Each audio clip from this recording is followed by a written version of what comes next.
بسم اللہ الرحمن الرحیم۔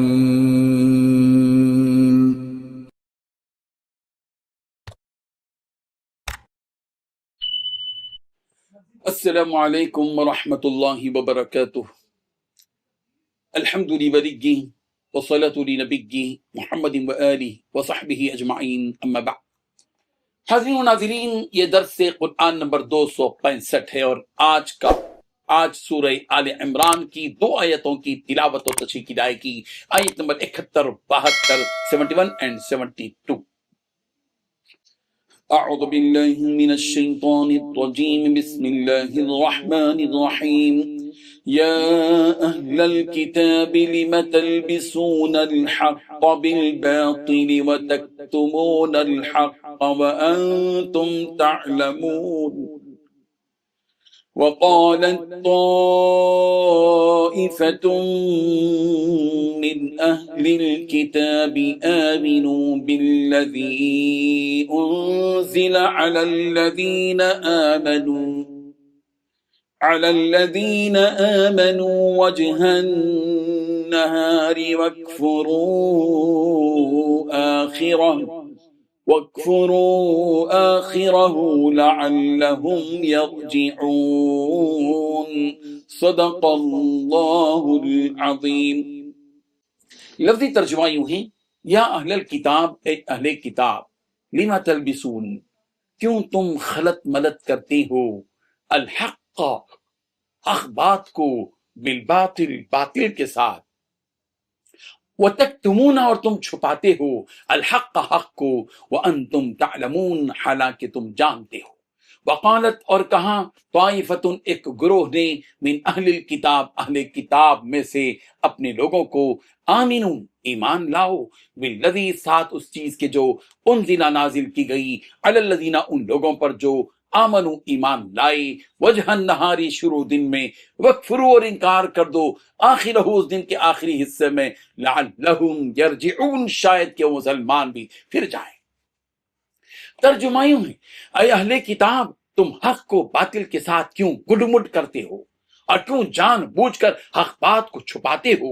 اہل کتاب کے ایک گروہ نے ایک دوسرے سے کہا ہے کہ جو کلام مسلمانوں پر نازل کیا گیا ہے اس پر دن کے شروع میں تو ایمان لے آؤ اور دن کے آخری حصے میں اس کا انکار کر دینا، شاید اس طرح مسلمان بھی اپنے دین سے پھر جائیں۔ ان 2 آیتوں میں 4 باتیں بیان کی گئی ہیں۔ پہلی بات، اے اہل کتاب، تم حق بات کو باطل کے ساتھ کیوں گڈمڈ کرتے ہو؟ دوسری بات، کیوں جان بوجھ کر حق بات کو چھپاتے ہو؟ تیسری بات، اہل کتاب کے ایک گروہ نے ایک دوسرے سے کہا ہے کہ جو کلام مسلمانوں پر نازل کیا گیا ہے اس پر دن کے شروع میں تو ایمان لے آؤ اور دن کے آخری حصے میں اس سے انکار کر دینا۔ چوتھی بات، شاید اس طرح مسلمان بھی اپنے دین سے پھر جائیں۔ بزرگان محترم، اللہ تعالیٰ نے اہل کتاب سے ان کے اس جرم کے سلسلے میں مواخذہ کیا ہے کہ اہل کتاب، تم کیوں حق کو باطل کے ساتھ خلط ملط کرتے ہو، گڈمڈ کرتے ہو؟ سوال یہ ہے کہ یہاں حق کو باطل کے ساتھ مخلوط کرنے سے کیا مراد ہے؟ حضرت حسن رضی اللہ عنہ نے فرمایا کہ اہل کتاب نے تورات اور انجیل میں جو تحریف کی تھی اسی تحریف کو تلبیس سے تعبیر کیا گیا ہے۔ حضرت ابن عباس رضی اللہ عنہما نے اس سے یہ مراد لیا ہے کہ اہل کتاب زبان سے اپنا ایمان مومن ہونا ظاہر کرتے تھے جبکہ ان کے دلوں میں کفر چھپا ہوا ہوتا تھا۔ اللہ تعالیٰ نے اہل کتاب سے ان کے دوسرے جرم پر بھی مواخذہ کیا ہے۔ ان کا جرم یہ ہے کہ وہ حق بات کو چھپاتے تھے حالانکہ انہیں حق بات پوری طرح معلوم تھی۔ اللہ تعالیٰ نے اہل کتاب سے مواخذہ کیا کہ تم کیوں حق بات کو چھپاتے ہو جبکہ تمہیں اس کا علم ہے۔ سورہ مائدہ کی آیت نمبر 15 میں بھی اہل کتاب کے اس جرم کی جانب انہیں متوجہ کیا گیا ہے، یا اہل الکتاب قد جاءکم رسولنا یبین لکم کثیرا مما کنتم تخفون من الکتاب، اے اہل کتاب، تمہارے پاس یہ رسول آئے ہیں، کتاب میں سے جن امور کو تم چھپاتے ہو ان میں سے بہت سی باتوں کو تمہارے سامنے کھول دیتے ہیں۔ یہ بات ذہن میں رہے کہ حق بات کو چھپانا اللہ تعالیٰ کی لعنت کا مستحق بنا دیتا ہے۔ چنانچہ سورہ بقرہ کی آیت نمبر 159 میں یہ بات واضح کر دی گئی ہے کہ ان الذین یکتمون ما انزلنا من البینات والہدی من بعد ما بیناہ للناس بالکتاب اولئک یلعنهم اللہ وَيَلْعَنُهُمُ اللاعنون، جو لوگ چھپاتے ہیں ان مضامین کو جن کو ہم نے نازل کیا ہیں، جو کہ حق ہیں، واضح ہیں اور ہادی ہیں، بعد اس کے کہ ہم ان کو کتاب میں عام لوگوں میں ظاہر کر چکے ہوں، ایسے لوگوں پر اللہ تعالیٰ بھی لعنت کرتے ہیں اور لعنت کرنے والے بھی ان پر لعنت بھیجتے ہیں۔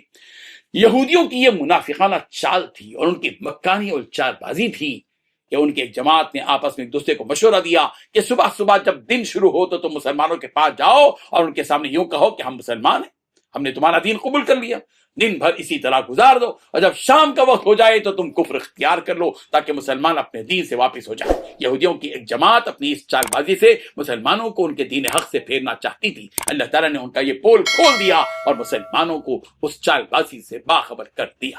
اللہ تبارک و تعالی ہم سب کو ان آیات کو سمجھنے کی توفیق عطا فرمائے۔ آمین۔ وآخر دعوانا ان الحمد للہ رب العالمین۔ ڈیلی درس قرآن کو سبسکرائب کیجئے، اپنے تاثرات اور مشورے ارسال کیجئے اور متعلقین کے گروپ بنا کر انہیں روزانہ درس قرآن بھیجیں اور اجر ثواب پائیں۔